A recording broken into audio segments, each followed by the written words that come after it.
trying to fix my car. I keep putting it the wrong fucking way. Shout out to the nation, man. Stu over here trying to do his hair and shit. Shout out to everybody in the comment section. We are lit. You good, Stu? You good, brother? I promise. Shout out to everybody, man. Already here, man. Wipe them feet. Hit them thumbs up. If you guys are not subscribed to both channels, subscribe to here and also subscribe to our brother Stuart Schweiger's channel. For those who don't know, we may be having a special guest on here in a few minutes, maybe another 30, 45 minutes or something. But, you know, we'll talk about that when it happens. But shout out to everybody in the comment section. Let's get to it, man. Stu, what's good, my brother? Hey, I want to say, first of all, it's great to get with my boy Docs. Me and you haven't chopped it up in a while. Just me and you. It's always, you know, through people's deals or, you know, through messaging or whatever. So first of all, it's great to be able to be on here with you. Second of all, I hope everybody's having a great holiday season. Hope everyone had a great Thanksgiving. Definitely. Fucking Christmas, dude, is in like 3 days, bro. Bro, I spent so much goddamn money, bro. I'm like, oh my God, bro. An actual a badass toy came for Alex today that I've been waiting on. Dope. And, God damn it, I'm trying to get my lighting right here. Jesus.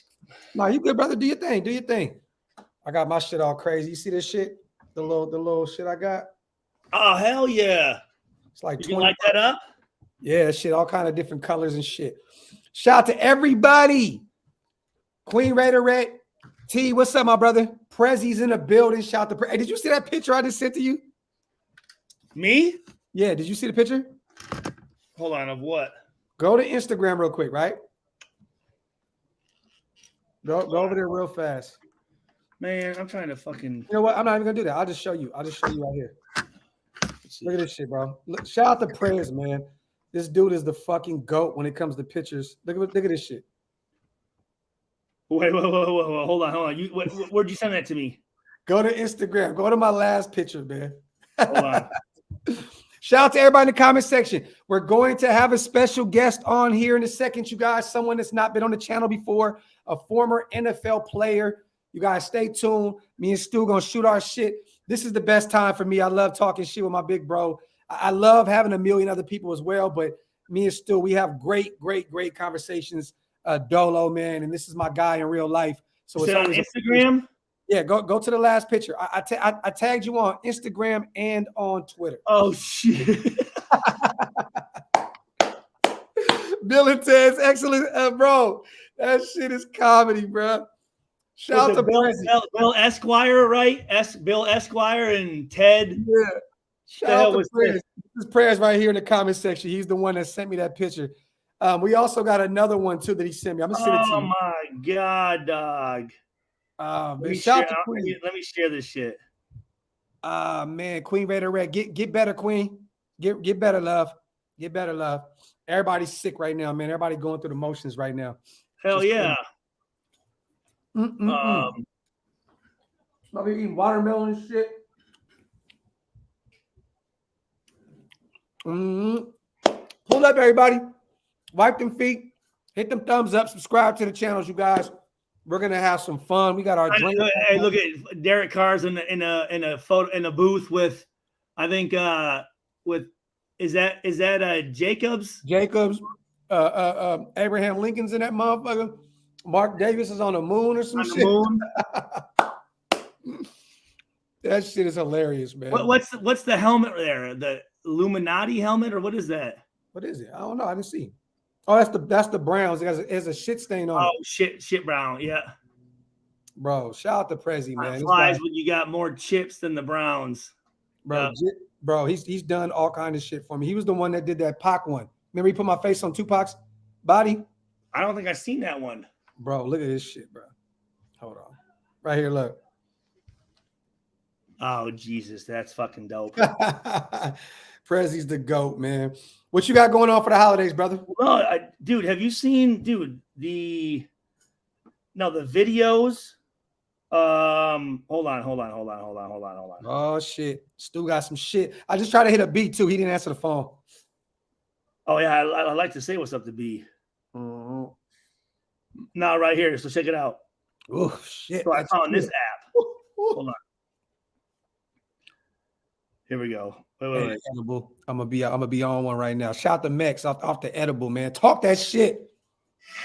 Most accomplished album. I think they're undisputed masterpieces. Hip to be square. Is that you? Yeah. Wait. Here we go. Wait.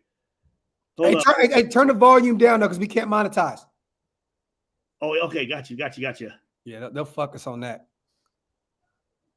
Bruh.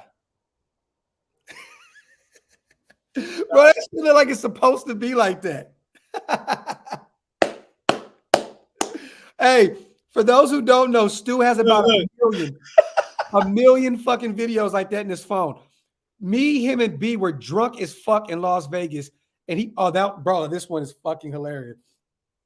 The 8 Mile joint. Oh, shit. Bro. Now everybody from the 313, throw your motherfucking hands up. Michigan. Look. I'm gonna make some. I'm actually, you know what? That's a good idea. I'm gonna make some with me and you in that bitch. Hey, bro, we can make some fire ass ones. I did one with me and Derek Carr the other day. Shout out to Aaron, man. Shout out to Docs and company, keeping it real. But we, the Raiders, stink. Shout out to Aaron. Appreciate you, brother. Yo, what the fuck is that? Oh, was that Buffalo Bill? Hell yeah. He rubs the lotion on its skin. Hey, that's my real basement, though. Hey, that shit is crazy. Hey, Prezi says Stu's giving me ideas. Says Stu's a good B-Rabbit.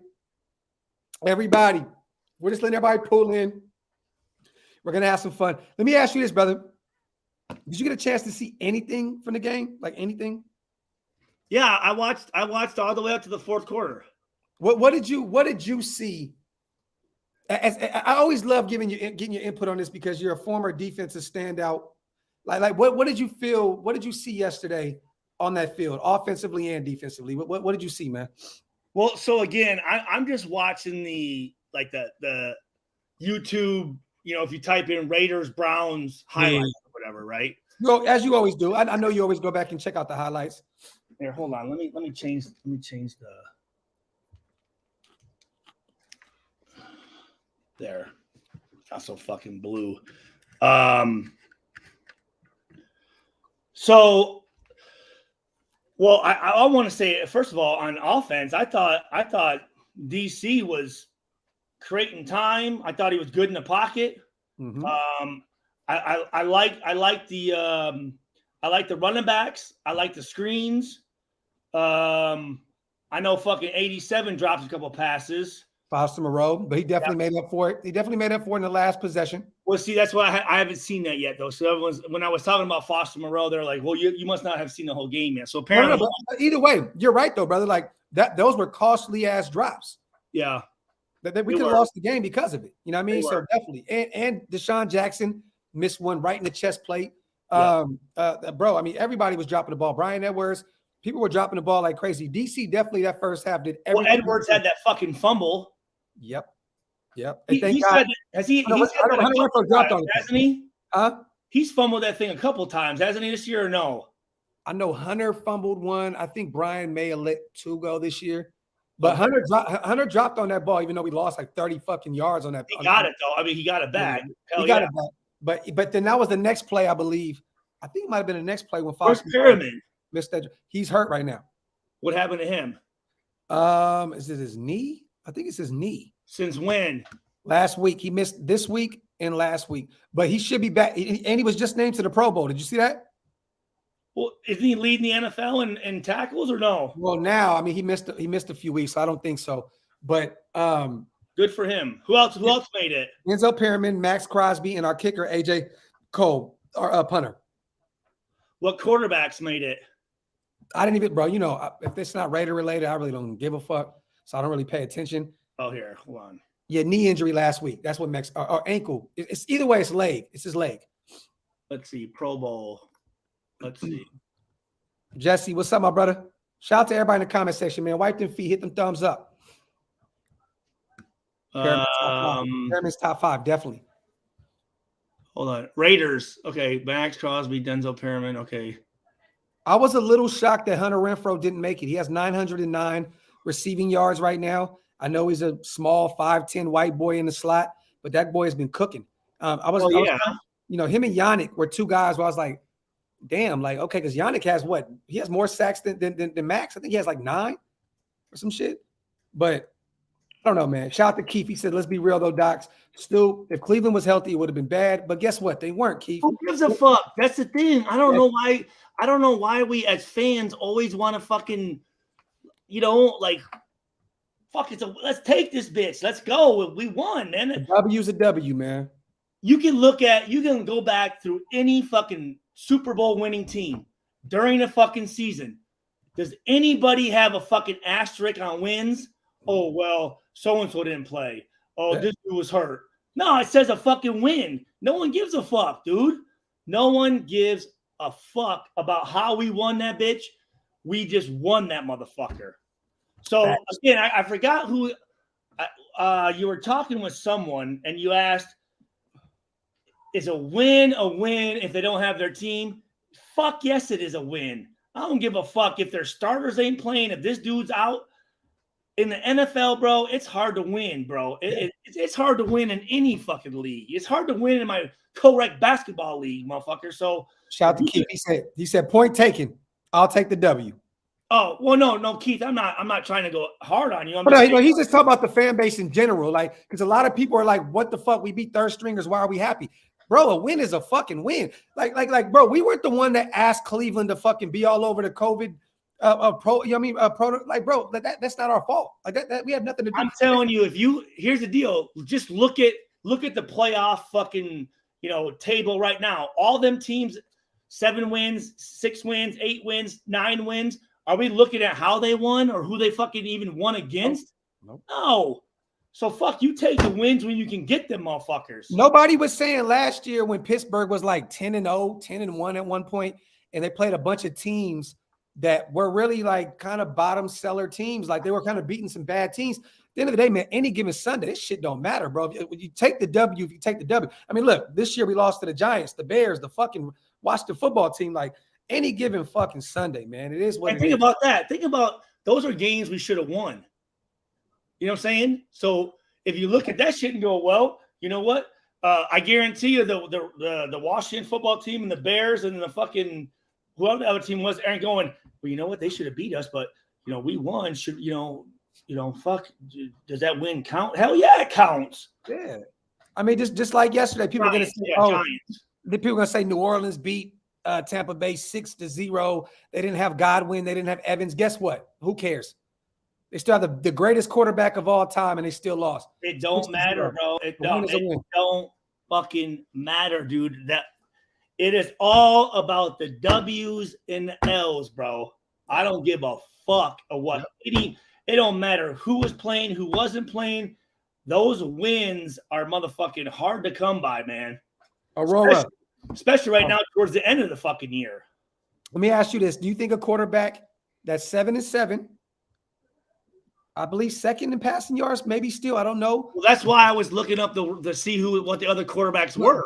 But DC, 19 touchdowns, 11 interceptions. That to me, that's not Pro Bowl numbers. Well, what part do you like the least? What part on that? What was it again? 19 touchdowns, 11 interceptions. What part is it? We need more touchdowns or we need less interceptions? Yes. No. The interceptions, I don't give a fuck about them. Okay. I love when quarterbacks go out there and fling. Brett Favre is one of my favorite quarterbacks of all time. He went out there and let that shit fling. He flinged it around. Bro, I got one. Bro, there you go. You know what I'm saying? But he was known for that. But 10 fumbles, 11 interceptions, 19 touchdowns. That's not Pro Bowl caliber numbers. I know he has 4,100 passing yards, which is great, but the TDs don't match up, bro. They just don't match up.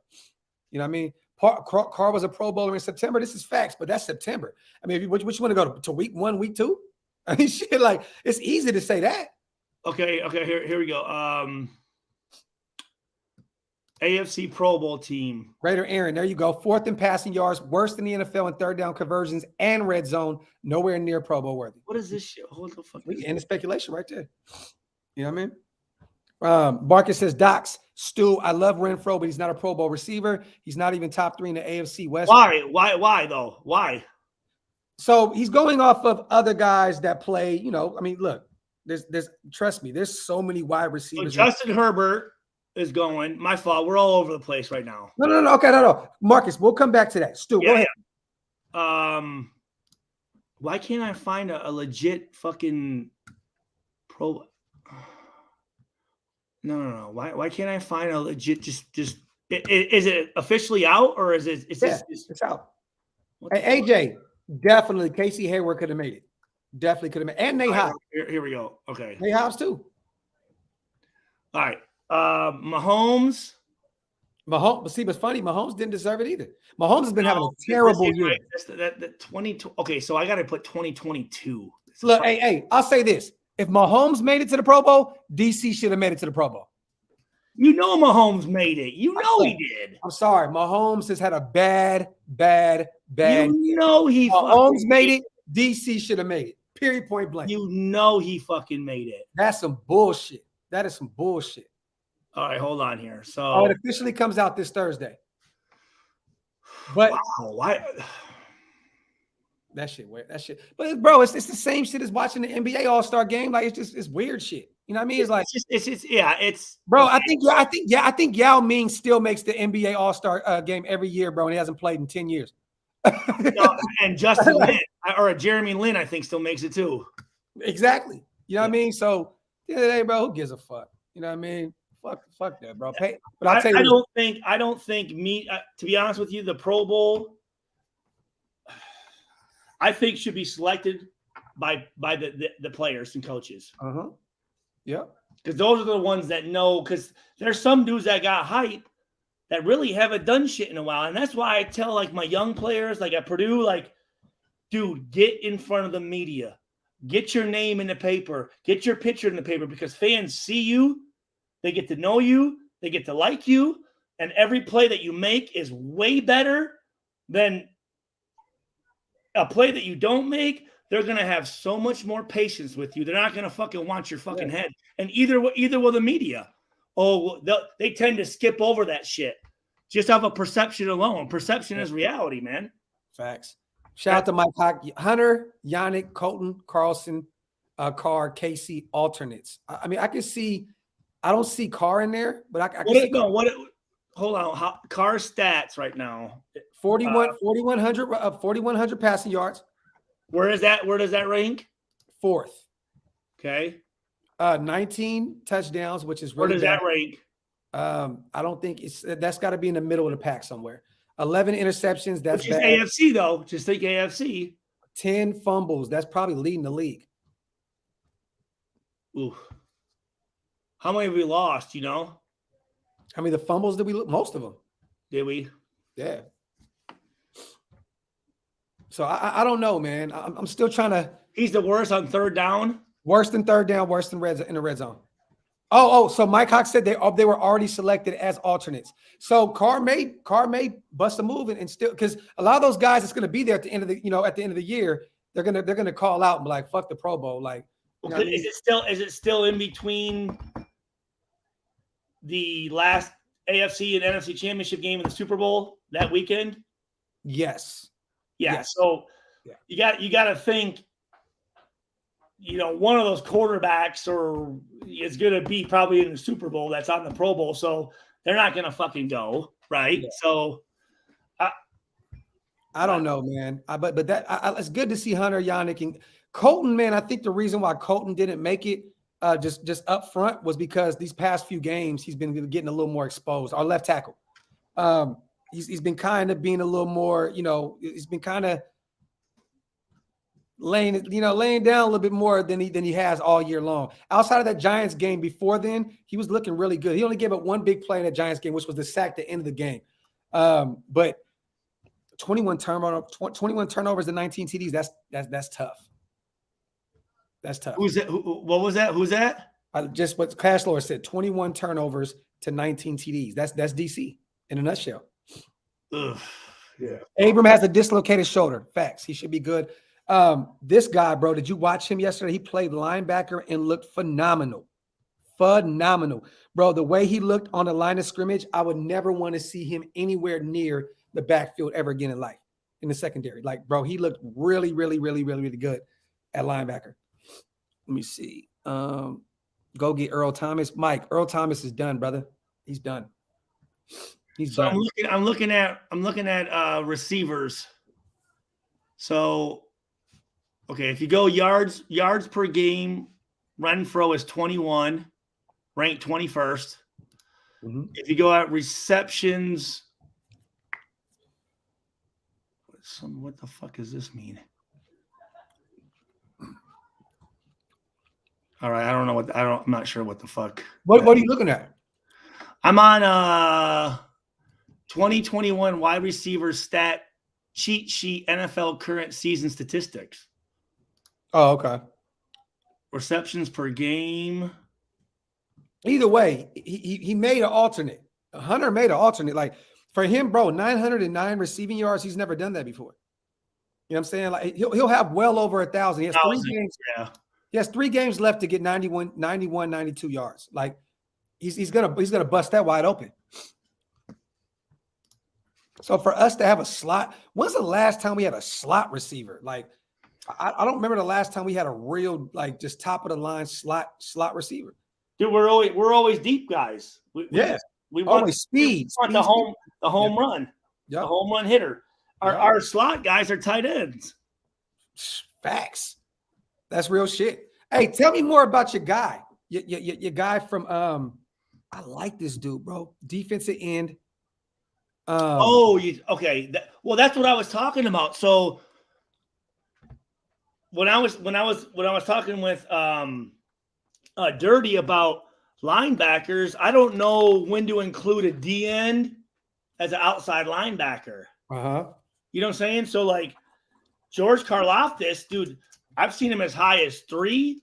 Yeah. I've seen him in a mock I was just looking at just now at 15. He's a first rounder, dude. He's not going that low. He won't go that high. Like, 15 is way too. He needs to be below that. He's a top 10 pick. Honestly, he's honestly right now I'd say about 30 yards across the street at his girlfriend's house right now. That's crazy. Dude, he's a beast, dude. Yeah, George Karlaftis is a beast, and fucking David Bell is a David Bell, wide receiver. Nice. He's a beast too. Definitely. Beast. Now, David Bell, I think, may be there in a second. Maybe. I'll tell you this. David Bell, dude, he's got some of the nicest hands I've ever seen since Jerry Rice. I'm telling you, in 3 years at Purdue, I've seen him drop 2 balls he should have caught. And I've seen him catch at least 20 balls that he should not have fucking caught. Wow. Dude, I'm telling you. And the dude is he's from Indianapolis. My wife's really good friend was a teacher at the school he went to, Warren Central. Great kid. Hey, Stu, let me ask you this. If I flew out there, because my birthday's in a few weeks, if I flew out there and I said, I'm about to come out there, could we get some interviews with some of these young guys? I don't know if I don't know if they're going to be around or training or not. Yeah.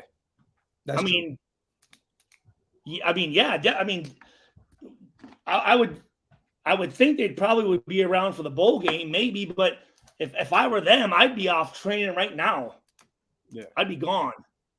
I think graduation here is, well, they're not going to graduate. Both those guys are leaving early, so I was still thinking about coming for that Colts game. But we could do those interviews right here, though. Yeah, definitely. You know what I'm saying? Yeah, we can do those interviews right here. You wouldn't need to come in. And then that Colts game, that thing's going to be live as fuck, I think. Raider Nagel said, Bell is great while the ball is in the air and can run after the catch. Dude is a stud. Dude, I'm telling you, man. I need to go back and watch his film, man. Like, I knew he was dope, but I didn't know he was like that. Bro, I'm telling you, I seen him where a DB against Illinois a year ago had the ball right here, and that motherfucker with one hand put it, like as a DB, put it through his hands, took it, and fucking in midair and landed with that bitch. I was like, what the? And he's like 6'2", like 215. Oh yeah, see, man, He's just a solid, just like Well, what is I mean, his routes are just. I mean, like. So he's a good route runner, bro. Like he's just like he is like a fucking video game almost. Just like he's that guy that you know where the fuck he's gonna be at, and if you just throw it his way, them 50-50 balls, dude. 50-50 balls, he's hitting it like 95%, bro. Man. It's crazy. Pyro, I was talking about going to New York for my birthday, and I was still thinking about going to that Indianapolis Colts game January. If we beat the Broncos, I may think about saying fuck it and going out there and checking. If we beat the Broncos, I might say fuck it and end up. As of right now, I don't plan on going. If we beat the Broncos and somehow, some way, we're looking like we're really in that zone. Put it like this: if we convincingly beat the Broncos and we look like we're trajecting upwards, I may say I'll spend some hard-earned money and go out there, man, and go and say fuck it, man. You know what I mean? But we'll see. What is this? What did Paul McGee say? Did you Waller interview with David Carr? What is that? See, now I've already talked about this. Basically, Waller did an interview with David Carr. David Carr said, about what? Basically, they talked about real life stuff too. They didn't just talk about football, but he presented a kind of an oddball question randomly. He was pretty much, I think he said something to the effect of, who is the best quarterback? What is this on? What is this on? League, NFL Network, I believe, or NFL All Access. He basically says something to the point of, who's the best quarterback in the league, and we know it's Derek Carr type shit or something like that. And he put Waller in a situation where basically Waller was saying like, oh, well, you know, I mean, that's my guy. I'm riding with him to the end. You know what I mean? Like, he's the best.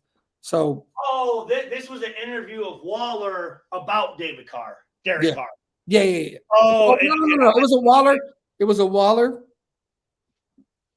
interview, and then that question just popped up out of nowhere about DC.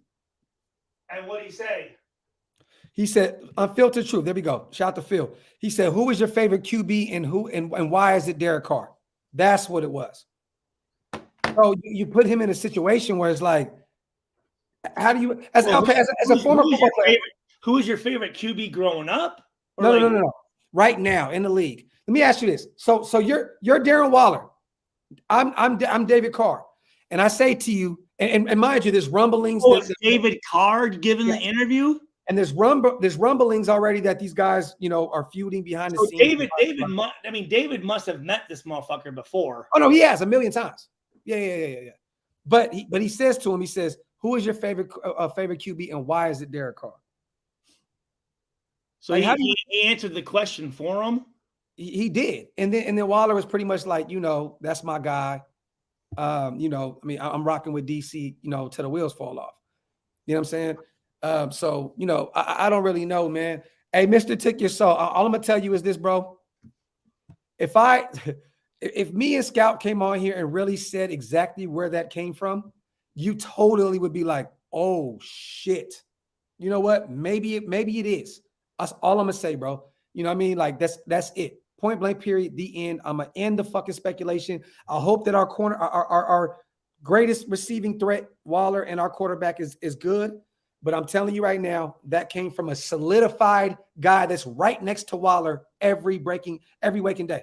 That's all I'm gonna say. So it is what it is.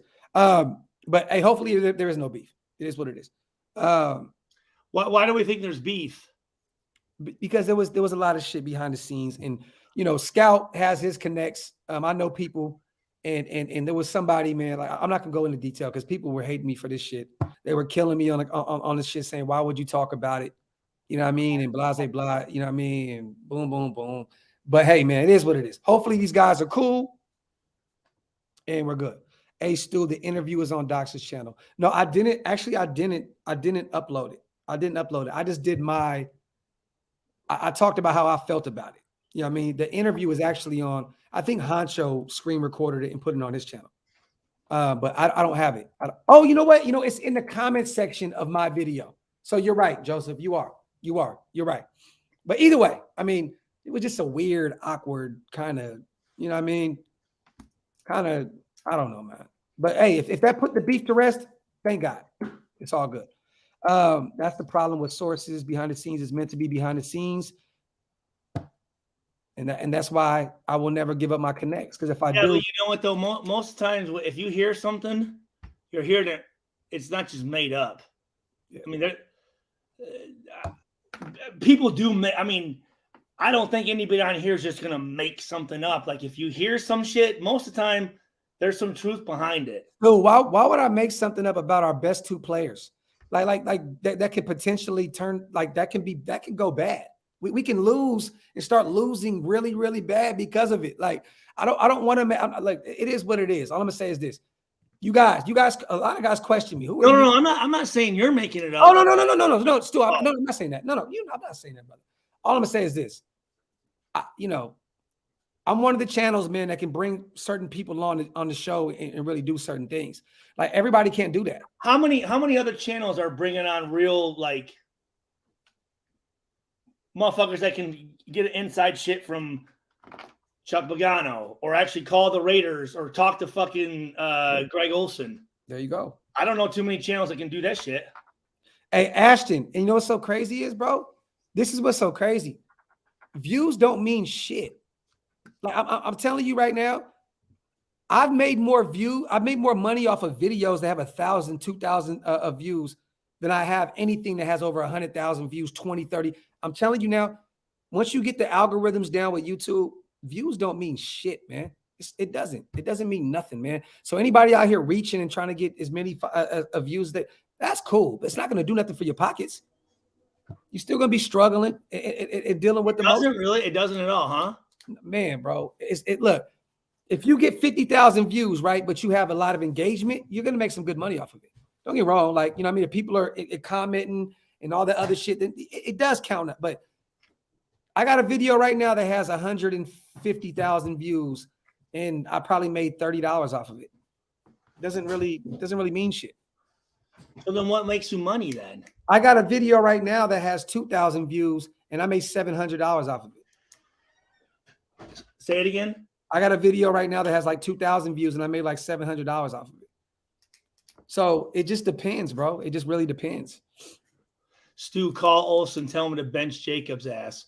I thought Jacobs ran okay though. He didn't. No. Let's look at the highlights. He looked like he. Let's look at how many carries he had real quick. Let's do this. So last night, Josh had 15 attempts for 52 yards. Tom Coughlin, is he still alive? He is, shockingly.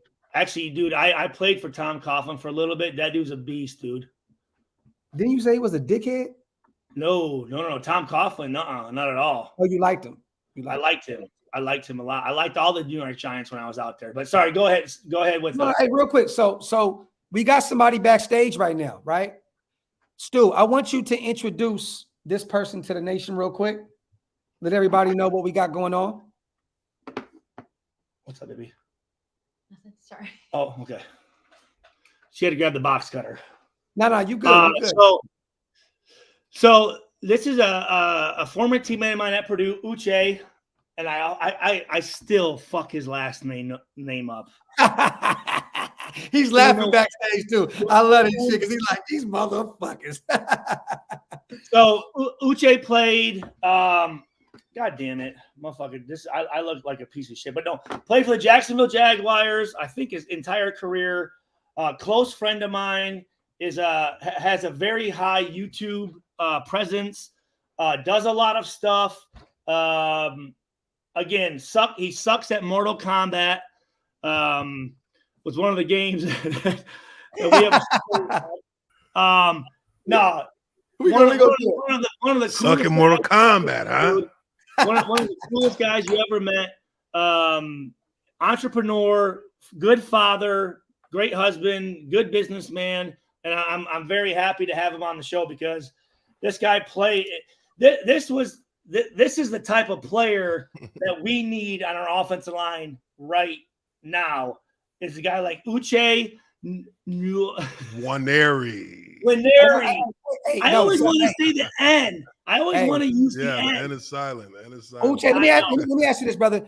Hey, thank you for coming on the show, man. I know that you have a rapport with my brother Stu, and I respect. So I see, man, you're from Dallas. Yeah, I'm from Dallas, man. Born and raised. You still live in Dallas?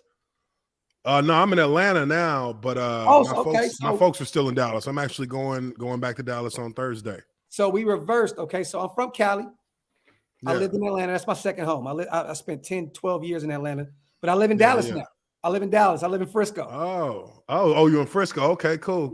Yeah, So I was in Garland. Yep. You did play 1 year with the Dallas Cowboys. Yeah. But Started hold on. Jacksonville. Out of 104 games, Uche started 92 of them, motherfuckers. So when you talk about an NFL veteran, a guy who was an anchor, a staple on that offensive line down there in Jacksonville, and at Purdue, that's Uche. So I love that people in the comment section are already saying, I'm already subbed to Uche. So that's dope. Hey, real quick, no, man. I appreciate y'all having me on, man. Real talk. You know, Stu was a legend, man. Like when I got to Purdue, you know, Stu was already like that guy. You know what I mean? They're talking about this dude is already surpassed Rod Woodson. I'm sorry. What's his name? Rob Woodson. But you know, this guy was like legendary, right? And he was a big time playmaker his whole time in Purdue. And I always tell people that the best class to ever come out of Purdue was the 2003 class. Okay. Because that class, our entire defense got drafted. We had except for one person. 11 guys drafted off that team. 11 guys drafted. You had Hardwick and Orton on offense, and then you had the whole defense. No. Orton was the next year. Yeah. Orton was the next year. My bad. It was Hardwick on offense. Hardwick. And then the whole defense. Like the whole defense. Yeah. Because that defense balled all year long. And it was, you know, and Stu was the anchor. Stu was anchoring it. Stu, LJ. I mean, guys were just out there making plays. Yep, Gil, all them cats, man. Yeah. Hey, Uche's YouTube is right here, you guys. It's on the screen. Make sure all you guys go subscribe to our brother Uche's YouTube channel. Go support him. Please. And, you know what I mean? And rock with him, man. That's Uche's channel, dude. He's got graphics and music and fucking motion and all that. Hey, man, it took like a whole year to get all that shit together. I had to figure it out. But you know, it's crazy. I pulled up on Uche's channel when you had your picks on. The tier maker. What days do you do that? We do that on Wednesdays. Wednesdays is our tier maker. It's you were one of the special guests we brought on. I had Takeo Spikes on there. I've had Maurice Jones-Drew was on last week. Northern California boy. Northern California boy. Bay Area. Yeah. Antioch. I think Antioch. I know he's from Oakland. He's from Oakland. Mojo is San Fran. I thought he was in the area. I'm from there too. So, but he played at De La Salle. Yeah, he played at De La Salle. Yeah. Okay. But it's crazy because he played in Oakland, you know, after he left Jacksonville, and one of my real good friends on the old line, Tony Pashos. Tony Pashos went from Jacksonville, and he ended up playing in Oakland too. So, you know, it's crazy. Like, and Khalif Barnes. Khalif Barnes was in Jacksonville. Khalif, man, hey, Leaf got so many stories from Jacksonville. I mean, you know what's so funny, bro? Everybody used to try to kill Khalif Barnes when he was our guy, but people didn't realize how like versatile this guy was. He would play across the whole line. Yeah, I mean, like everybody was like, "Oh, I want to say he lives in Dallas or Houston." He's down in Houston. Leaf is in Houston. I still talk to all them cats. We got a little group text that we talk shit to each other all year. Uche, tell Docs. I mean, our team always had 30 to 35 guys from Texas. Man, that was a huge state. That was one of the reasons why I went to Purdue. So that's one of the reasons why I went. Let me ask you this, brother. So you were down in Jacksonville. I know you see the shit show that's going on right now down there, man, with Urban Meyer and blah, blah, blah. This is a Raiders show, but guess what? We got our brother on here. We're going to talk some different shit. Yeah. Yeah. I want to know your feelings as an alumni about the shit that happened down there. What's your thoughts? You spent 6-7 years down there, so I know you still like. I know there's a piece of your heart is in Jacksonville. Oh yeah. Like I'm a Jaguar, right? You know, just like Stu, you a Raider. You know what I mean? Like it don't matter where you played, you a Raider. You know what I mean? So, you know, I've talked to a lot of people in Jacksonville. A lot of the media has called me up and asked me about it. And you know, I said when they hired Urban Meyer that this was not going to work. I mean, because the way that and why? Stu knows this. Why do you think that? Why did you think that? Because college football culture and the NFL culture are two completely different cultures, and they're not compatible. Yeah. And they're not compatible because in college, and Stu knows this. I mean, you know how Tiller ran the program. He was the Iron Fist. You know what I mean? It was the Iron Fist, and we couldn't say in college you breaking guys you breaking them to build them back up, right? Yep. Well, in the NFL, that's not how you build the culture. Yeah. In college, you know, Urban Meyer was given this whole persona of being this great, you know, champion maker of a coach. You know what I mean? But the reality of it is, you know, like many college programs, you have a person who acts as the salesperson for the university. Facts. And you can trick these 17-year-old kids into coming to your school because of the reputation of the school. And Urban Meyer, he had the luxury of being somebody who had Ohio State, which I mean, come on, they're top 5 in recruiting every year. You had Florida, top 5 in recruiting every year. You know, even at Utah, he had Alex Smith. Who was the number 1 overall pick. People tend to forget about that he was over there in Utah too. Like, that's facts. You know, and the thing is that he had built this image of himself up as this great like philosopher of like of success. But the fact of the matter is that when you have complete control over programs at the college level, there is no like contrarian perspective to what you want. It's all about what you want. You're allowed to operate with immunity. And that's what he did. Even in times of adversity, things were swept under the rug. Well, in the NFL, this is a completely different beast. For one, you have to build. You have to learn how to build. And building requires it's not something that can be done based solely just on your image. This is something that you have to have an idea of an identity that you want your team to be. The philosophy and the MO of what you are, how you want your team to represent. And those things are really set in place by the head coach and the coaching staff, but you build your roster based on what works best within that whole structure of, okay, we're going to be a downhill running team that thrives off play action. So we need to have certain kinds of players. You know what I mean? You need to have. There you go. You need to have certain kinds of players. Someone asked a question. My fault. Yeah. Got you. So with Urban Meyer, I've been through that before with Jacksonville. This was like my 6th year. We had Mike Mularkey as our head coach. We went 2-14. 2-14 because, you know, it was a head coach who came in with a philosophy that's outdated. You can't bury guys in physical contact and constantly scrimmaging. That sounds familiar, Stu, right? That sounds familiar. 2-14. 2-14, 2006, Art Shell. Yeah. Tough guy mentality. You know, like tough guy mentality, you know, old steel curtain Steelers type of training camp. And players were broken down and tired by week 5. Yeah. So you started to lose guys, you know, before you even get halfway into the season, you're losing guys physically. By the time you get halfway into the season, guys are checking out mentally because they don't have nothing left to give.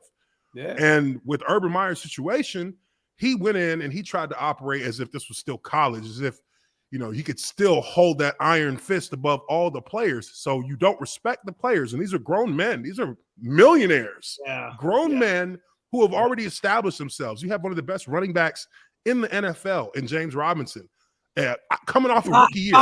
Undrafted.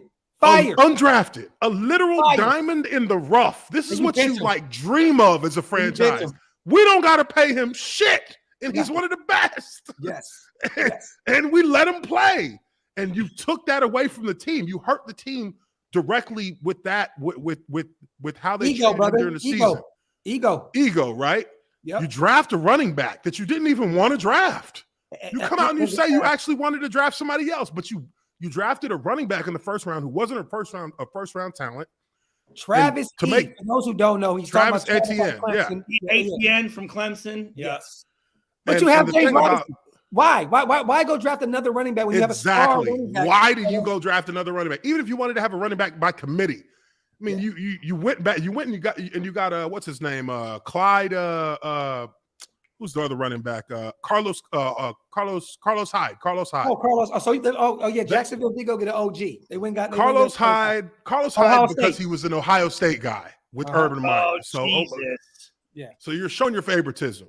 Mm-hmm. Now to just kind of progress further down the line of the season, there's so many things that this cat showed he has no real understanding of, that when you're a player and you're in that situation, you can't really take him serious. You don't even understand football as a sport from a strategic standpoint. You can't even speak to some of the decisions that were made during the game, showing that you understand what y'all were trying to do, even though it didn't work. So he doesn't even understand the game itself. And then on top of that, you're for instance, they play the Broncos. It's 4th and goal at the 1 yard line. You take out James Robinson and you put in Carlos Hyde, you lose 4 yards. Yeah. What is the explanation as to why you would rather have Carlos Hyde in at running back over a running back who was ranked near the top of the NFL in red zone scoring? Yeah. This is a guy who they lost last week, but the only touchdown that they had was James Robinson from the fucking 2 yard line. Yep. Going in easy. Uche, let me ask you this real quick, because I want to blend both of our teams together a little bit. Okay, I have a question for you. This is does it sound familiar a little bit? This is hypothetical. Okay, I'm gonna name 5 coaches. If they are available, you send one to Jacksonville, you send one to Las Vegas, and you tell me why each guy fits the bill for each team. Okay, so we're gonna start with Jim Harbaugh, if he's available. Eric Bieniemy, Kansas City offensive coordinator. We're gonna go. We'll go offensive coordinator Dallas. What is it? Clem. What's his name? Let me see. Who was their OC? Clem. Damn. Damn. I forgot what the fuck his name is. Kellen Moore. Okay. Kellen Moore is there. We have Byron Leftwich, which I feel that there's always something that makes sense sending him to Jacksonville. Okay. So that's 4, and I'll say the last coach. Stu, put one last coach in there. We got Kellen Moore, Eric Bieniemy, Jim Harbaugh. We have Byron Leftwich, and you throw one more in there. Ronaldo Hill. Okay. Oh no, you know what? How about Doug Peterson? Doug Peterson. So for me personally, fuck you. Fuck you, Ronaldo Hill, motherfuckers. Fuck you. We'll go Doug Peterson. We're not gonna do Greg Olsen like Stu would want to do. Let's go this route. All right. So which one fits Jack the bill? Del Rio, get the fuck out of here. You fucking get the Hey, fuck Del out. Rio. Hey, Del Rio was that guy in Jacksonville, though. A lot of people were mad he got fired. He was there. He was a guy in Oakland for 1 year too. You know what I mean? He was the last coach we had that really was consistent. We had winning seasons, and we had an identity. Yeah, I like Jack. I like Jack a lot. Yeah. All right. I've talked to people a lot about this, about the Leftwich situation. I don't think Leftwich is a candidate for Jacksonville for this reason, in my eyes. What incentive does he have to leave Tampa right now? His situation is perfect there. Gotcha. He could be seriously considering. He could be the heir behind Bruce Arians, because That's true. I got a feeling once Tom Brady is done, Bruce Arians will probably be done too. He's gonna be like, I'm out. Walking off. And then, you have much like how people are talking about Josh McDaniels in New England being heir to Bill Belichick. I think that that Byron could be heir to Bruce Arians, and it would make sense because he's learned a lot as Tom Brady brings his offensive philosophy to Tampa, and that's something that I'm sure they're going to try to have continuity with moving forward. But I think Eric Bieniemy is a perfect candidate for Jacksonville. If you're looking to, if you're looking to grow Trevor Lawrence shares a lot of the same physical characteristics and athletic ability as Patrick Mahomes does. He's maybe a little bit more athletic than Patrick Mahomes. Not a little bit more athletic. He's got an arm. He's got a rocket arm. He can put the ball on the money. And if you watched the game last week, he had receivers dropping balls left and right. So he's not necessarily showing, as many flashes as we would have hoped for a rookie. But I wouldn't put that on him as something that oh wow. That guy, went to North Lake. Okay. Chris Watson, what up? I definitely think Bieniemy is probably if you're really trying to find growth in Trevor Lawrence, that's where I would look. Okay. But I do have conflict in myself about it being either him or Doug Peterson. No, but I like what you said, because if he does have more athleticism, like you said, than Patrick Mahomes, imagine what Eric Bieniemy could do for that. Exactly. And Andy Reid has taken Bieniemy as his student and is teaching him how to be the creative play caller that Andy Reid has been over so many decades. So this is an opportunity, I think, for them to have a coach who can set them on a straight path as far as the offense is concerned. They got Cullen as the D coordinator. He's showing signs of growth as a coordinator in Jacksonville. They're playing. They need to get some more pieces, but they've looked good in some games on defense. But offensively, they have to have an identity, and I feel like it begins with running the ball with James Robinson, and then using that run game and using the leverage they can build with that to then have an explosive passing game. They're going to get back DJ Chark. They're going to have an opportunity to draft a receiver. They're going to have the opportunity to sign free agents, that's going to be a huge challenge for Jacksonville for the foreseeable future. But they've got the money to overpay for receivers, to overpay for defensive ends, to overpay for a cornerback. Like, there's going to have to be a huge rebuild, but it's going to take them having to spend more than they probably would in any other scenario. But that's the hole you put yourself in with Urban Meyer. The franchise has no credibility when it comes to other players and them maybe wanting to go to Jacksonville. So Uche says Oakland, Eric Bieniemy it could be the answer for Jacksonville. So for the Raiders, because I know you probably don't pay too much. I know, you probably watch the whole NFL. I watch the whole NFL. Uche knows everything. So he knows more than I do. Trust me. Yeah, but the history and the mystique of this team. I think that we need a hard-nosed coach. We need somebody that can run this franchise for the foreseeable future. Like who, and we can even put Mike, because we don't know if Mike Tomlin's going to be available. Pittsburgh may say we're moving on from him, which I don't know why the fuck they would do that. That'd be stupid as fuck. You know what I'm saying? They ain't had a losing season since 2000, 3? Yes. There's no way. They've only had 3 head coaches in their history. They're not getting rid of Mike Tomlin. Yeah, but their fans are scream he hasn't won a Super Bowl in over 10 years. So you know how this. Yeah, but he won one. Yeah, exactly. Won 2 actually, if I'm not mistaken. He won 2. Exactly. He won 1. I think he went to 2 and won 1. He won 1 and lost to Green Bay when Charles Woodson got hurt in the game in Green Bay. Yeah. So who goes there? We got Doug Peterson. I mean, honestly, man, look, I think Oakland is. I think this is not the same Oakland as it was as it's traditionally been. Fuck! I can't. No. Keep saying Oakland. Please keep saying Oakland. That works for me. Thank God. Hey, continue. Yeah, the Las Vegas thing. I can't say that. It doesn't make any. It doesn't sound. I love it.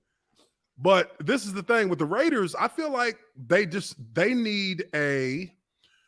There's questions about whether Derek Carr is the guy. I mean, if you look at Derek Carr statistically, he is the guy for the Raiders. He's been the guy, and he ranks in the top eight in quarterbacks yearly in the NFL. He's an alternate for the fucking Pro Bowl this year. I mean, the dude is not going to get the accolades. Yeah. He's not going to get the accolades, but he's shown that he's got the mustard, just like any other top tier quarterback. I think he's a top tier quarterback.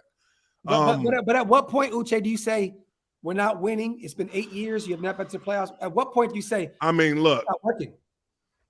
If you look at that Raiders team this year, did anybody expect them to be where they at after the shit that started happening to them early in the season, with Ruggs, with Gruden. Man, I expected them to literally fall into a black hole and be done, but and not win no games. I mean, we lost 5 out of 6, but you're right though, because I didn't even expect us to win last night.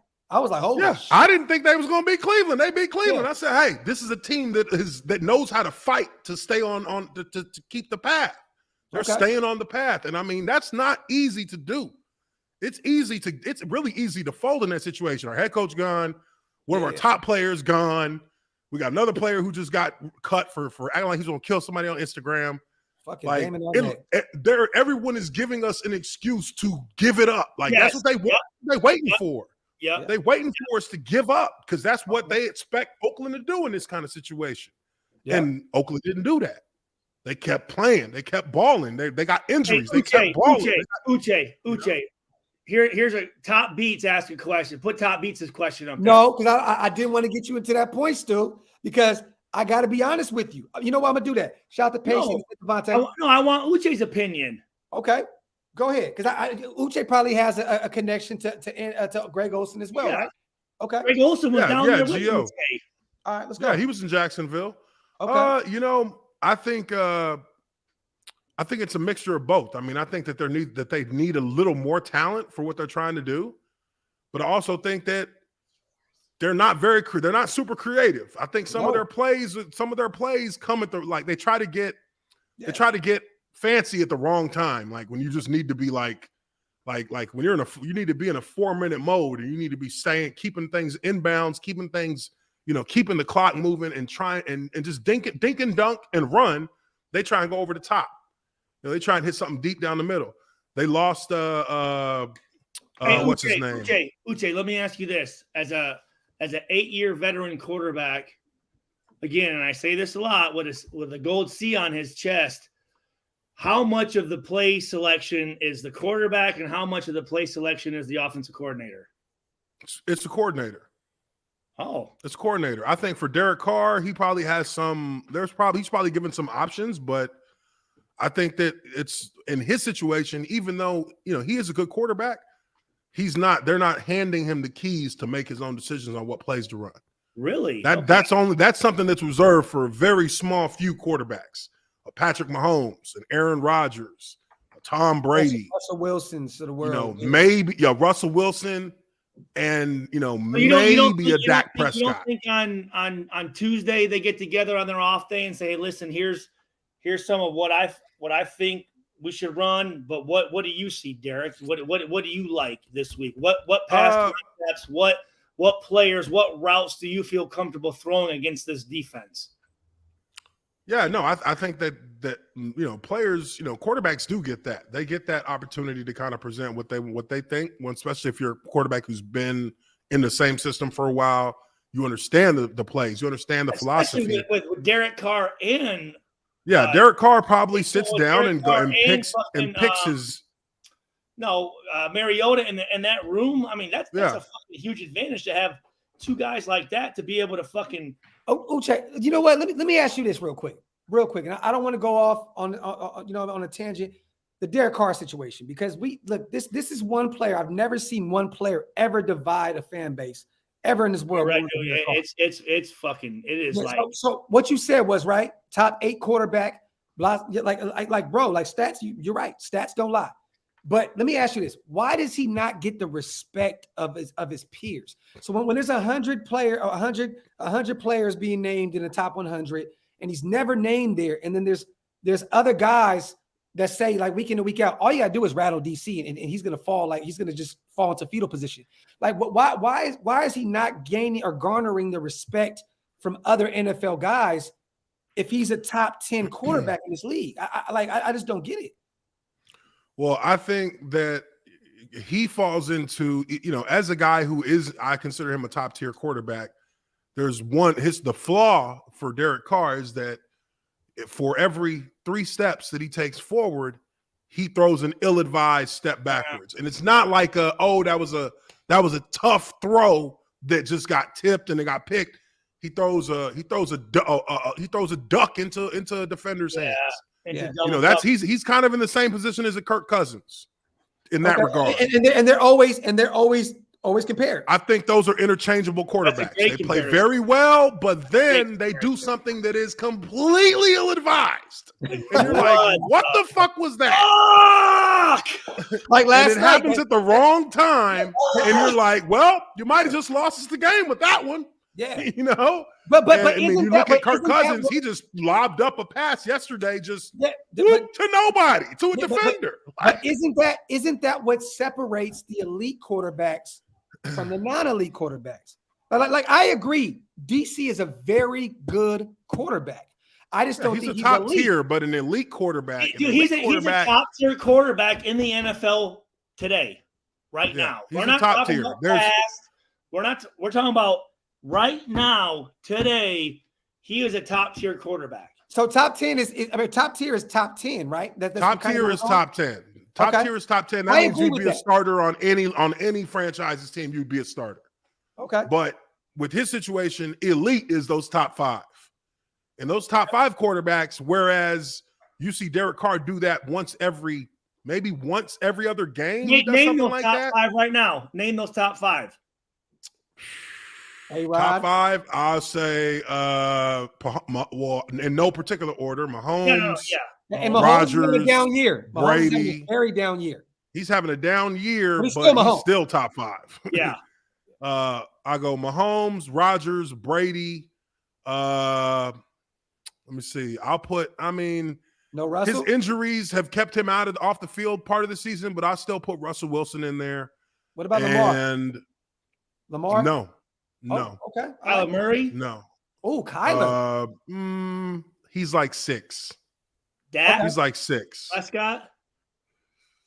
I'll give Dak Prescott 5. Yeah, I put him in there at a 5th. Stafford, because Stafford is like Stafford and Kyler are like 6, 7, like and then I put Derek Carr in like 8, 9. You know what I mean? Like he's in that top 10. That's 10 guys in the last 15 years. You know what I'm saying? That you can it's not like you can get someone a whole lot better. Like, hey, what about you? Didn't mention Justin Herbert. Oh, I'll put Herbert in there, like in that bottom 5 as well. Okay, but Herbert's going to be in the top 5 within the next year. Yeah, he's going to be in the top 5. It might be Russ coming out. It might be Russ come out and he go in and Russ spot. So let me ask you this then: with Carr, what is it that's missing? Like, don't get me wrong, our team has been in an influx in 8 years. He's had so many different coordinators, so many different coaches, so many different schemes. Like, everything has always been kind of on the outside. DC's had to deal with a lot. You know what I mean? A lot. Yeah. But that's probably what's missing is he hasn't had consistency. Josh Allen. I'll put Josh Allen in the 10 at near 10. Like, okay. I think Josh Allen started this season off in the top 5 and he got figured out and things start changing. They had that dip. Is Carr one of those quarterbacks, in your opinion, where you have to look at it and say he needs everything around him? He needs consistency. He has to be running in the same program for him to be able to actually be at his best. Do you think he can make other players great? No. Oh, no. He's proven that. Like he revitalized Michael Crabtree's career. He's the one that helped Darren Waller. Maybe you might know more. You might know more than me in that regard, but because I haven't seen a lot of their games recently. But whenever they're on, I check them out. Nobody never knew who Darren Waller was until DC started throwing him the ball. Yeah, okay? Waller. He did make Waller a star because that cat is on my fantasy team. Jared Cook went from Green Bay, came over to the Raiders, and ended up being a great tight end as well. Like, he does help make players better. But I mean, I guess if you're a top 10 quarterback, you do have to you have to have the ability to make guys around you a little bit better. You know, like you have to have the ability to bring receivers along and because tight ends are now safety nets, right? Tight ends are now becoming the safety nets of quarterbacks. Absolutely. And they should be big time weapons in the red zone too. Yeah, they should be your biggest weapon in the red zone. I mean, for you look at Lamar Jackson. Lamar Jackson has not been a good passer this year. He just hasn't. Yeah. But the one thing that has saved him from literally, in my opinion, just being a one-trick pony is his tight end. Yeah. His tight end has saved him. Mark Andrews has saved him week in and week out. Because Well, other than that, he's this not is Lamar very good Jackson at throwing without the a run game. ball. This is Lamar Jackson without a run game. All of his running backs are gone for the season. Yeah. So Yeah. you know, but it's I mean, very the last tough. 2 years, he's regressed a little bit passing because that run game that was so hard to get a grasp on is now being figured out by NFL defenses. Hold So on. he Here's has the to pass deal. the Hey, ball. Docs, we have fucking Uche, a fucking 9, 10, whatever year veteran offensive lineman. I was going to ask him this next. I have a question. We need to talk about our offensive line. Well, first of all, okay, our O-line is suspect at best. But I'm going to ask you this. I know you have your own channel. I know you're successful over there. Everybody make sure to go subscribe to our brother Uche. Please. I want to ask you this. Is there any guards or tackles that you're looking at in this draft yet that you know of that could be potential first or second rounders that can really come in day one and be game changers? I mean, is there anybody that you've been looking at? I haven't really taken a look at this year's class. Last year, I was talking about Wirfs. Last year, I was predicting Wirfs was going to be one of the best rookie linemen because watching his film from Iowa, you know, he's natural. He's a naturally sound and he has a good base. He doesn't get knocked off balance a lot. And Uche, how difficult is it to come in as a rookie offensive lineman and be very difficult? Okay. And be good? Oh, it's not common at all.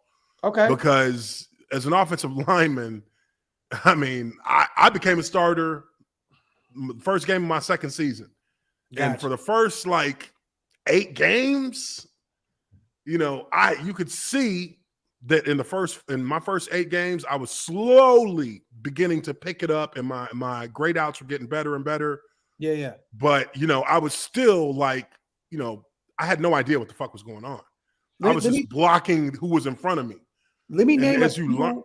Oh, my apologies. I'll try to catch you off, my brother. Yeah. Let me name some free agents on the offensive line, and let me know if any of these names stand out, and if any of them you would say, go attack him, go get him in. Okay, we have at this point I think $58 million in salary, in salary cap. Right, it's going to go up. We're going to have more. Y'all can spend some bread. Yeah, we're going to spend some bread. All right, we need a right tackle desperately. Some of these guys are left tackles. Brandon Parker is dying on the right side. Alex Leatherwood out of Alabama, we had to move him to guard because he was so terrible at the right side, and he leads the league, a rookie guard. Alabama offensive linemen are highly overrated. They're never. I've watched them in Senior Bowl practices, and they all look bad. Yes, they all look bad. Let me ask you this: Is that because they have 5 very good players next to them? So it's because they're these Alabama, and I mean. As pros, we would never understand it, but it's like Alabama is more about the intimidation factor than it is about reality of being that much better. The offensive linemen are not great. I've only seen one lineman that they've had in the past few years that I thought was actually good, and that was old boy who's with the Cleveland Browns right now. He was solid. He had great technique. And I've talked to him a few times. Okay, let me. Who typically runs the offensive line room? What position? Center. Yeah. Center is your quarterback for the O-line. Left tackle is like your one receiver. You know what I mean? Okay. Like left tackle is your athlete. Left tackle is your is supposed to be your best athlete, your best athlete as far as the offensive line. If you're going to rebuild an offensive line, you start with the center. Yeah, you got to have somebody who can direct the line because half of the battle is understanding where to put the offensive linemen in the protection, how to get them into the right call so that you can pick up the right people. There's only one center coming out of college right now, Iowa boy, I believe, Tyler. I think you go get a center from free agency. Our center's been getting better week in and week out. Andre James, we just gave him a 3-year deal. I'm not really too worried about replacing our center. I think our center is going to be okay. So then it's your left tackle and your left tackle fine. Colton Miller is fine. Our left tackle is great. Richie Incognito, which went out. Is that motherfucker still playing? He's our captain. He's a captain. He's a fucking captain of the team. But he hasn't played one snap this year. He's retired. After this, he's done. He's never played it down. He won't come back. He's done. But mind you, our starting guards, which were him and Denzel Good, right guard, both went out week 1, done for the year. Okay, so we had to kind of do what we could. We had John Simpson, a second year, third year guy out of Clemson, played left guard. And then we have Alex Leatherwood moved to right guard because he was terrible at the right side. But there's some guys. Okay, Brandon Sheriff, Washington football team. He's interior offensive lineman. We need guards, I think, more than anything. Ryan Jensen, Buccaneers. Matt Paradis, the Panthers. Laken Tomlinson, 49ers. Mark Lewinsky, Colts. Justin Britt, the Texans. James Daniels, the Bears. He's young, 21, 22 years old. Connor Williams. I wouldn't take nobody from the Bears. I hear you on that. Quentin Spain, the Bengals. Brian Allen, the Rams. That's the interior. On the outside, you got Taron Armstead, Saints, which is a left tackle. We need a right tackle. Okay, and somebody's going to pay him. Yeah, that's he's not going to move from left tackle. No, not at all. Orlando Brown, he wants to be a left tackle because he wants that left tackle money. But right now with Kansas City, he is a right tackle. But if he would, I would look at somebody like that because I know the O-line coach in Kansas City. He was my O-line coach in Jacksonville. But this is cool because I got you on here because you're a Jags guy. What is your thoughts? Because we've been talking about this guy off and on pretty much all season because we knew he was going to be a free agent. What is your thoughts on Cam Robinson? I think Cam Robinson has potential, but I also think that Cam Robinson is not very good with consistency, with bending his knees. He's late with his hands a lot. I think sometimes big left tackles tend to rely on the fact that they're big to do the blocking rather than to use the technique. Good defensive linemen, good defensive ends, and usually as a left tackle, you're playing against the best athlete on the defense. Facts. Guys who understand pass rushing tend to really make a lot of left tackles look bad because those tackles start to try to lean out to make their blocks. Definitely. So they use that space to either counter inside or they just get underneath and they just bury them right back into the quarterback with the long arm. But I think Cam Robinson needs and this is harder to really gauge, but offensive line coaches are huge in the development, obviously, of their O-line. And a lot of times their philosophy, Have you had any experience with Cable?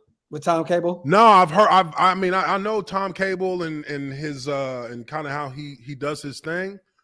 But again, like I'm part of the Andy Heck O-line tree, and he's the O-line. He's been the O-line coach. He was the O-line coach my entire career in Jacksonville, and then he went to Kansas City, and he's the O-line coach for them all the way up to them getting to the Super Bowl. He's still their O-line coach now. That I believe that I believe he's the best O-line coach you can get in the NFL because he played 13 years. He played at left tackle, and he understands everything about why the offense is doing what it's doing and how it beats the defense based on what the defense does.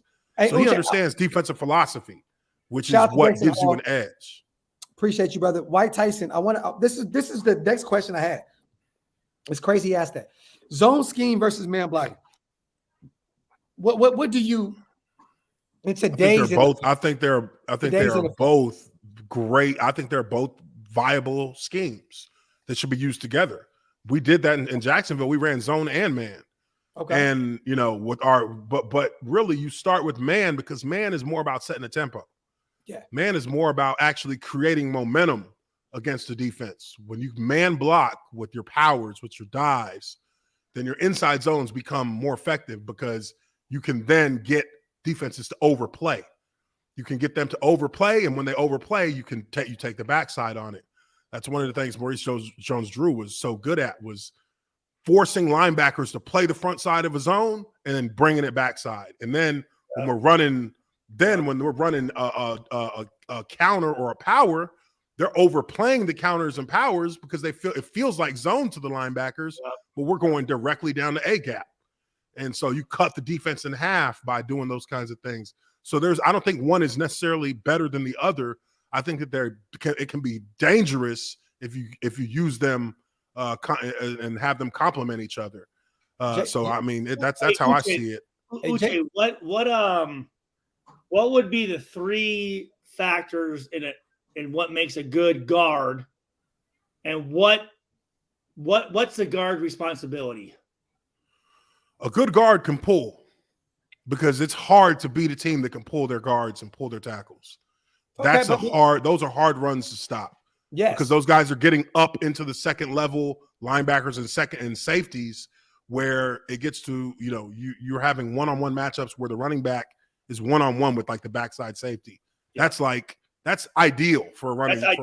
That's ideal. As an O lineman though, how do you delete the penalties? Because Alex Leatherwood, right guard. That's technique. That's coaching. That's technique. Okay. So it's all about giving. Okay, I got you. Because the three principles for me that I was taught as offensive lineman is eyes up, hands inside, feet underneath. If you can't do those, then you can't block.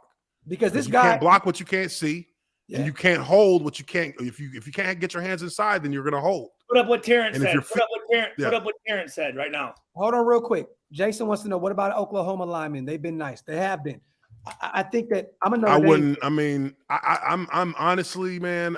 The Big 12 doesn't have what defenses do they go against on a weekly basis that prove that their offensive linemen are there. Terrence Uche for O-line coach. Hey, they pay me enough money. Shit, you know what I mean?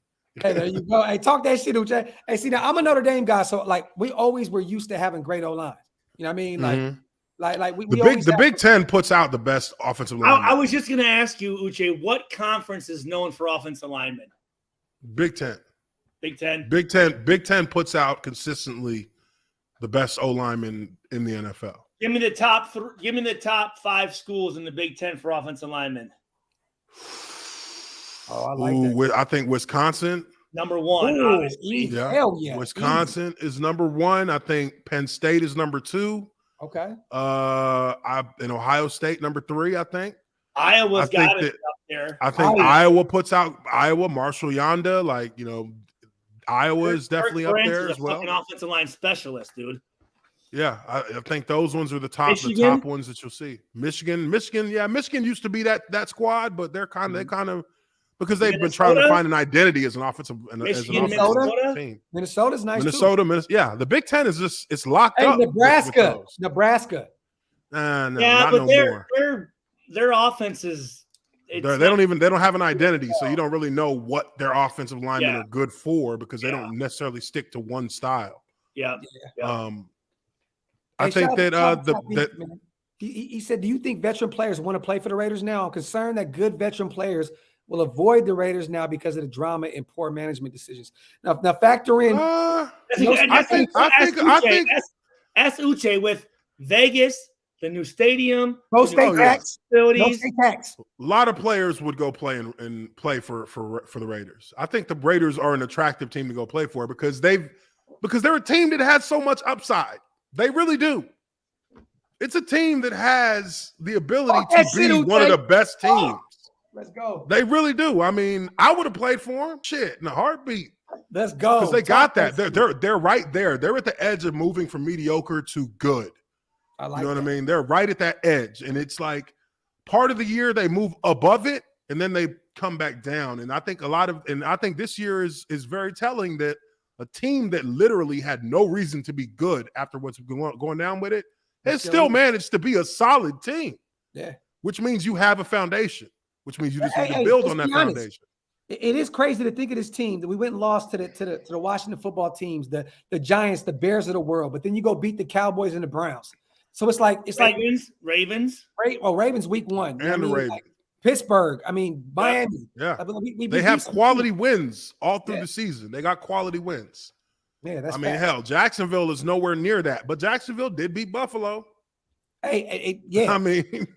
That was crazy. Maybe that's saying more about how much Buffalo is falling off than maybe, Jacksonville's come up, but it still takes that's still a quality win, and that takes a lot to get done in the NFL. Quality win, a win in and of itself is not easy in the NFL.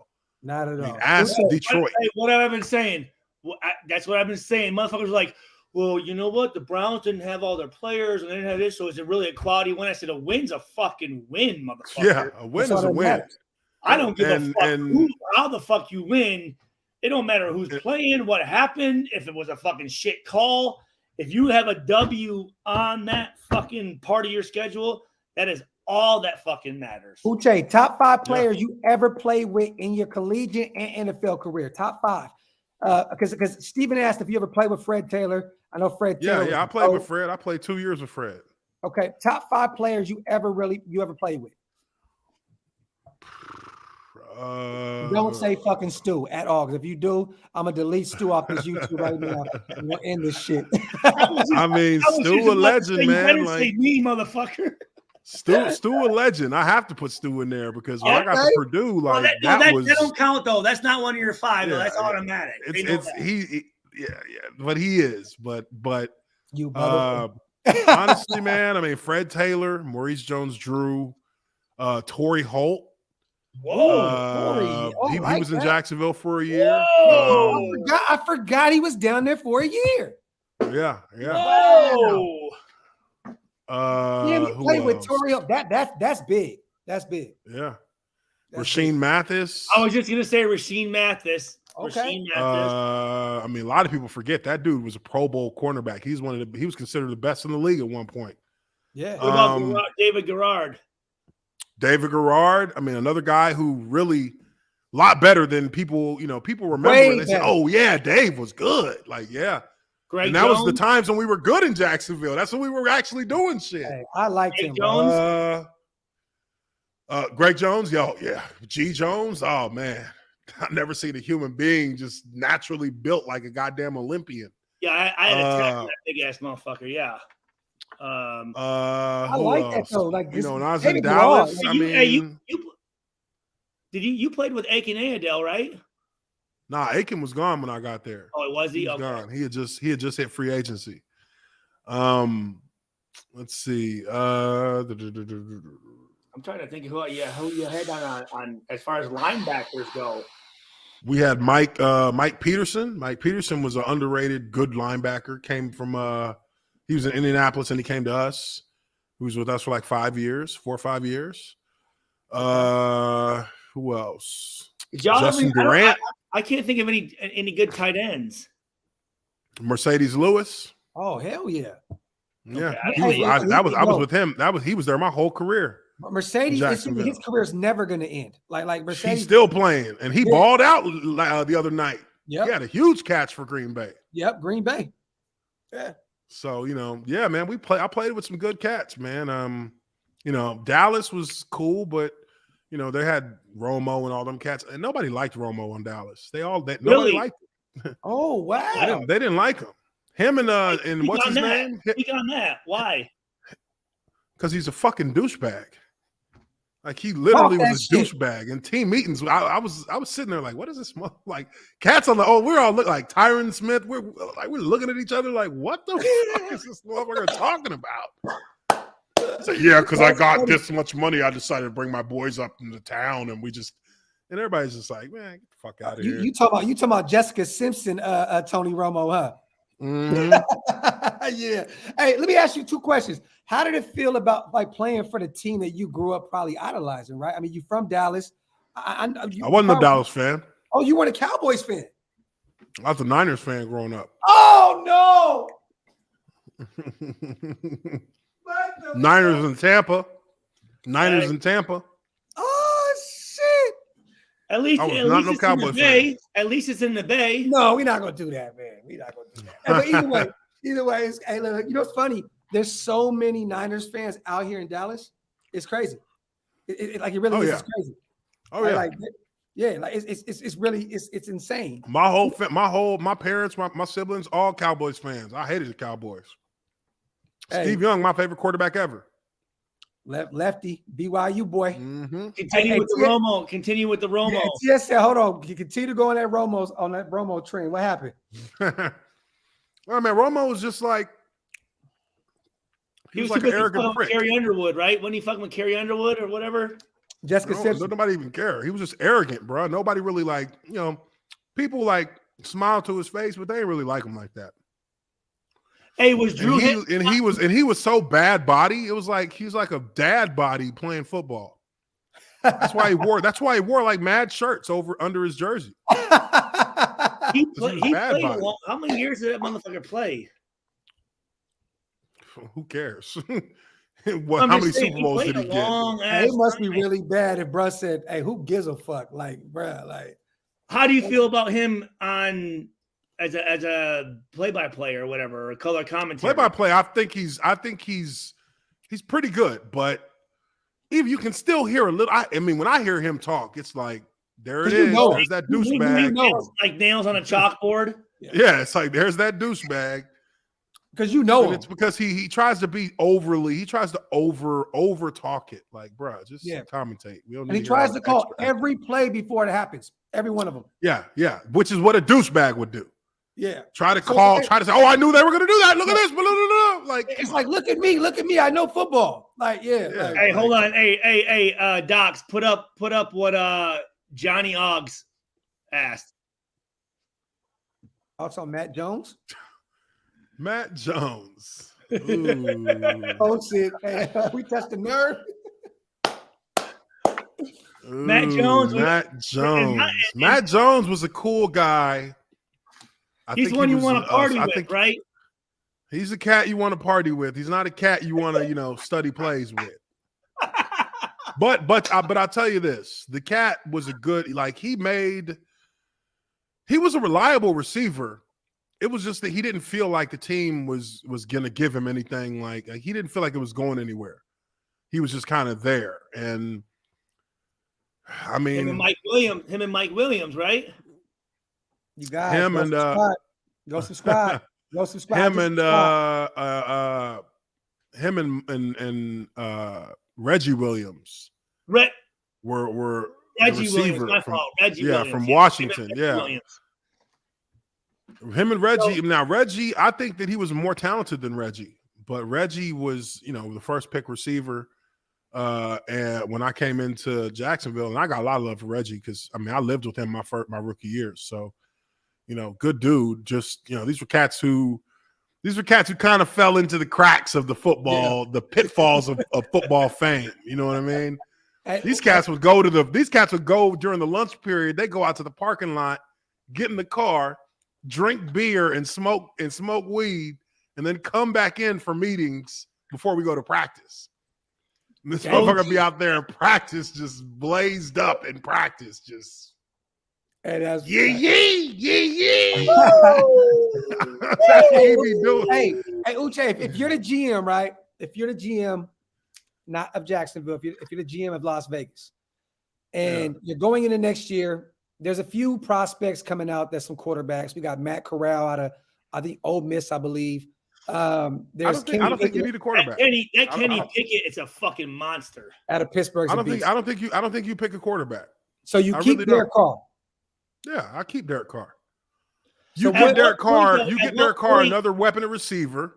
Devontae Adams. Uche, though, at what point do we do the Brett Favre, Aaron Rodgers deal?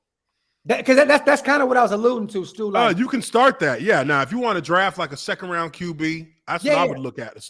Look at getting a guy who probably provides you a little bit more. I would get a Russell Wilson kind of guy, somebody who's got some mobility, can extend plays, draft him, sit him down for a couple seasons till you can you can be conclusive with what you got with Derek Carr.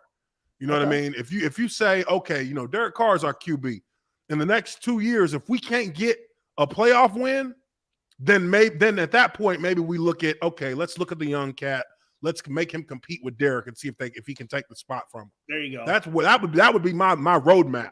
Yep. I'd say I'll give Derek 2 more seasons to show me that he can get this team to the playoffs and get us a win. If he can get us a win, he's our guy. Yeah. He's our guy. That's it. He only has 1 more year in his contract. It's cheap as hell. It's $19 million. There's no more dead cap with him. So, like, either way, even if you did decide on moving on, you're saving damn near $20 million. It's $19.9 million. Devontae Adams, free agent.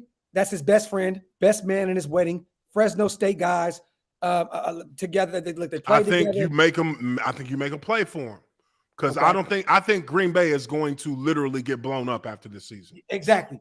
I think that was the signed deal. I think that A-Rod and Devontae said, look, the last dance, they put up the little Scottie Pippen and Jordan thing up, like saying, look, this is it. We're going to move on after this. Whoa. What'd they do? So they put up the picture. This of is Scottie it for Green Pippen. Bay, dude. Green Bay is done after this Yeah. year. Like that Yeah, entire franchise is going to be Well, remade. they compared themselves to the Chicago Bulls. No. organization. They just put up a picture on Instagram in their stories with Scottie and Jordan, and it meant like the Last Dance. This is the last go. This is it. Remember ESPN was doing the 30 for 30 type shit where it was the Last Dance. But that's what they think themselves as. Are you serious? Yeah, I mean that's what they fashion themselves as, which I can understand. They're not man. even Uche, they're not even fucking close to Michael Jordan and Scottie Pippen. No, they're not. I think they're using the sentiment. I think they're saying this is our last dance. This is our version of that where we've been because they've been the guys in Green Bay for so long. Because they've been the guys in Green Bay for so long. That's why. I mean, look, I feel like honestly, I don't like that. That's a perfect move. That's a perfect move for the Raiders to make. To try, they should be. I mean, you should be expecting to pay him whatever he wants to get him to come to Las Vegas because gives Derek Carr gives you a perfect setup to be like now there's no excuse. Uche, let me ask you this: this super right here, right? Shout out to my boy Steven. He said, "Okay, draft another quarterback, blah blah blah, go get Devontae Adams." But the thing that I took out of this was DC has nothing around him. Let me ask you this question. Can you be the fourth leading quarterback in passing yards and have nothing around you? No, you have to have talent around you to be able to do that. Ding. You can't just not have nobody and be in the top 10 passing. Like that don't happen. Thank you. That's all. Look, man, thank you real quick. Hey, because if you ain't got nobody, that means you putting the ball out there and they dropping it. That means you putting the ball out there, they running the wrong routes. That's not having nobody. Wrong routes. That's what Trevor Lawrence has right now. 50-50 balls, they're getting knocked down or intercepted or just Like how can you be? Because up to this point he was number one almost the whole season in passing yards. So you cannot say you have no weapons. I hate that excuse that Raider fans use. So you got to stop saying that, bro. At some point, Hunter Renfrow, Waller, all these Deshaun Jackson came in late. You know what I mean? Deshaun Jackson is. I mean this cat is still a major threat deep on anybody. He showed it with Oakland and with LA. He did the same thing. And even if he's a decoy, at the end of the day, like his speed, you have to make up for that on a defense. You got to respect it. You have to respect over the top of him. Hey, Clear out. Let me ask you this, bro. I was telling everybody to go subscribe to your channel. What is your channel based around, man? Like what do you do over there? Is it everything football? Is it Jackson? On my channel, the focus is football, but I speak on all sports. If it's a story that I can relate to or I can give a perspective on as far as sports goes, then I'll do that. But I focus on sports now. Every now and again, I have a couple things here and there. Once a week, I do some gaming on it. So I'll play some games on a live stream, but the majority of everything I do, 95% of it is focused on football, focused on, the NFL in particular, you know what I mean? Because I feel like that's where, if we're talking about football, that is football. College football is football, but it's not the same. I can talk about that in more vague terms, but professional football is football. So I love it. Hey, what do you, as a Raider guy, should we be excited about DJ Chark being a free agent? What do you feel about his potential? Yeah, I mean, that guy was one of the he's a top tier receiver in Jacksonville while he was playing in Jacksonville. Yeah, the guy has made plays against some of the best defensive backs out there routinely. So he's a guy. Like again, for me, I look at this and I say that's a guy who's kind of when you think about Allen Robinson. Yeah, and the receiving core that they had in Jacksonville with Robinson. This is another situation where Jacksonville's about to lose a receiver who was damn good, and he's going to go somewhere else and be a baller. And so if you're a Raiders fan, that's a player that you're looking at and saying, "Shit, we'd like to have him." Yeah, we'd like to have him because Allen Robinson. True number one or number two? I think he can be a true number one. A true number one. I mean, if you're a number one in Jacksonville, you're a number one. I don't really look at that and say, you're in Jacksonville. Well, you still play against teams like the fucking Rams, right? Like you still play against top cornerbacks, right? So if you're a number one and you're catching balls on their top cornerback, you're a number one. Yeah. So Chark can be a number one on any team he's on. It's just a matter of a good fit, right? I think it's all about a fit. I think right now you look at a guy like Allen Robinson. He was a good fit in Chicago that is no longer a good fit in Chicago. Yeah. Because that team doesn't have an identity as a passing team at all. So he needs to get out of there or he's going to lose value. But he is, to me, a top-tier receiver who is in a bad situation. What's your thoughts on the future of Deshaun Watson? I know we're all over the place. I want to know this because from former football players, like I know he's dealing with some shit and the timing of this whole shit was so awkward to me. And we all know what happened. He asked to be let go and then fucking 30 women. All the shit came out. Yeah. Well, look, as long as there is no criminal charges that are being pursued and it's all civil, that motherfucker will be back in no time. And he ain't got no more miles on him than he had 2 years ago. So it's actually not, he's not losing anything from a value standpoint. What do you give up for him? I give up 2 first rounders. Okay. 2 first rounders on the simple fact that because he has an off the field issue that has not been completely resolved, then you cannot get 3 first rounders for him. You can get 2 first rounders and a player. Is it worth it for us to? I mean, Carr for him. I mean, if there's an opportunity to make that happen where you don't give up where you're not giving up the house, like how New Orleans gave up their draft for Ricky Williams or something like that. Oh my God. Then it's worth looking at because Derek Carr, while he is a good quarterback, I will take a soundly elite quarterback if it's a good deal. They had a year off. You're taking. He's had a year off. He hasn't taken as many hits. He's got more tread on his tires. I'll take him, and I will thank Derek Carr for what he's done and be like, okay, now we got Deshaun.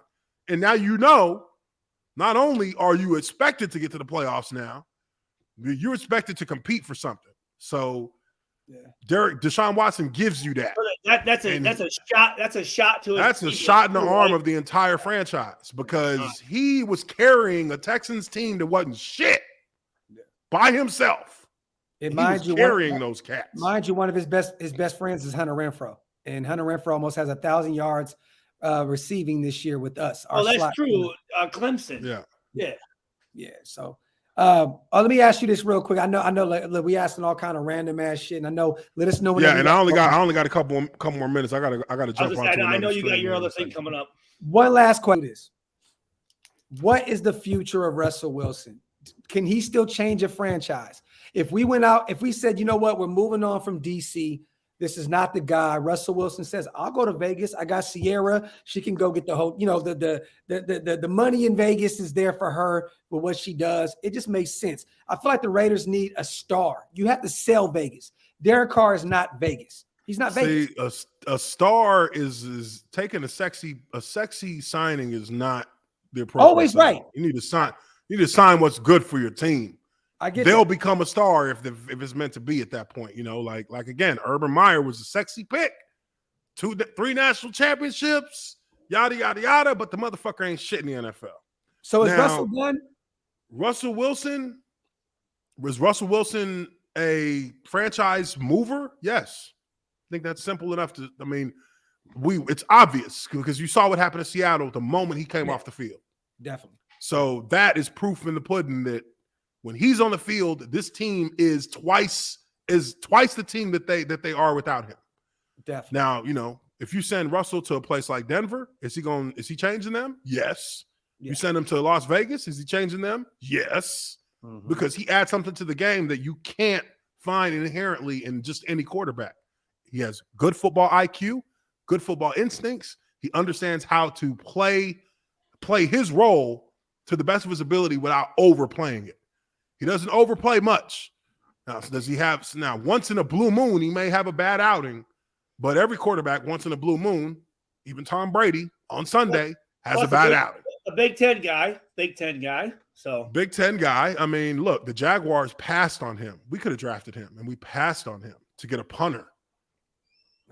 Well, that worked out. You know what I mean?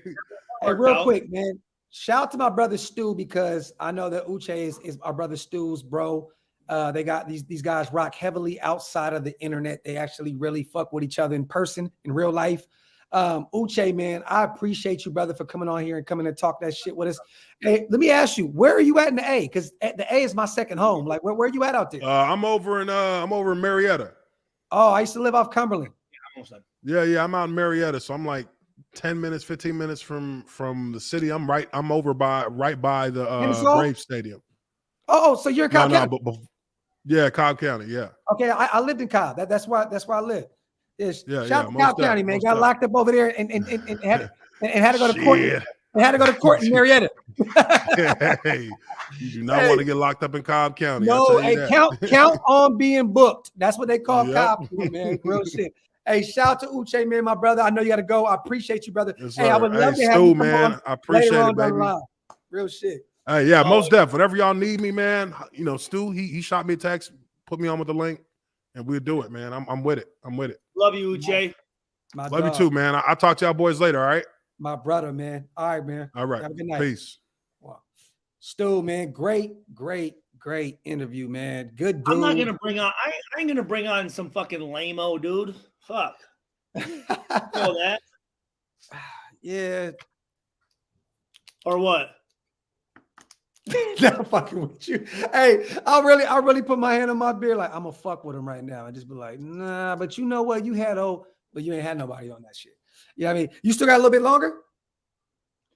I gotta get off in 5. My wife just came down and said that Cameron's got some math homework, and my wife doesn't know it. So we're gonna get the fuck out of here. We're coming up on 2 hours. Hey, what are you doing later? Man, I'm just gonna go in here. The house is decorated, good to go. I'm gonna put these kids in here, get a movie on for them, let them do their thing. Dude, hey, put on. Yesterday I watched with the little fish where he turns into a fish. Bro, we been watched that shit. That shit was good as fuck, dude. I like that shit. You talking about when a motherfucker turn into a human being when you go off out the water? Yeah, what's it called though? That shit lit. What's it called? That shit lit, bro. I know what you're talking about though. I keep wanting to say Uche, but it's not Uche. It's looking what is it? Y'all motherfuckers over here should know this shit. What is it? It's Luca. There we go. Shout out to TS. Yeah. Hey, Raiders Allegiance. I'm gonna answer your question. Hey, I like the big motherfucker with the one arm. Yeah, he was a beast. Jameson Williams, bro. Raiders Allegiance. Jameson Williams out of Alabama, and David Bell. Apparently, man, that Stu was talking about out of Purdue. You know what I mean? So there we go. My brother, man, I love you. Hey, I was only hard on you because you know I love talking to you. You're my brother, and you know we talk outside of this shit. We don't only just talk to each other on fucking camera. Like we talk about personal, real shit. And you know, I know you. Hey, back to Matt Jones and Williams, Reggie Williams. They would have fit in really well in the studio that night. Ooh. Oh shit! Yeah. hey, real ones know. Real ones know. Them boys. That shit is comedy. Hey, I'm telling you guys right now, you have my word. If we beat Denver Sunday, I'm booking my flight and I'm going to Stu's house for the Colts game. I promise you this. You guys, if we beat the Broncos Sunday, I am booking my flight and I'm going to my brother's house and it's going to be a shit show. We're going to have a fucking ball. You know what I mean?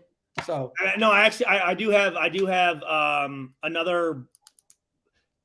I don't think you've met him, but he's coming up with his dad, and they're gonna stay a couple days too. So he'd love to be able to meet you as well. So yeah, I will kick in, dude. I will kick in the front door of Lucas Oil Stadium. Wow. When the fucking Raiders show up, this motherfucker. If it comes down to us winning that fucking game, trust me. Well, there we go. We finna get it going. Get that homework done, man. The kids come first, man. We'll answer your phone later. No, I will. Appreciate you, brother. Appreciate you, man. Love you. Love you too, bro. Shout out to everybody in the chat, man. Thank you guys for pulling up. We may pull up later on again. You never know. You know how we do. We just unpredictable as fuck. But great show, man. Shout out to Uche, man. Former offensive tackle. Played in the league for 10 years, man. This was great insight from someone that doesn't play for the Raiders. You know what I mean? Like sometimes you want other guys' opinions on things. And Uche came through litty with all the smoke. Shout out to him, you guys. Make sure you guys go subscribe to his channel, man. I appreciate y'all. Hell of a fucking show, man. I enjoyed myself. I'm going to go get drunk with my wife. And yeah, we may be back later on, man. You already know. Wipe them feet. Subscribe to the channel on the way out, man. Love y'all. We out. One.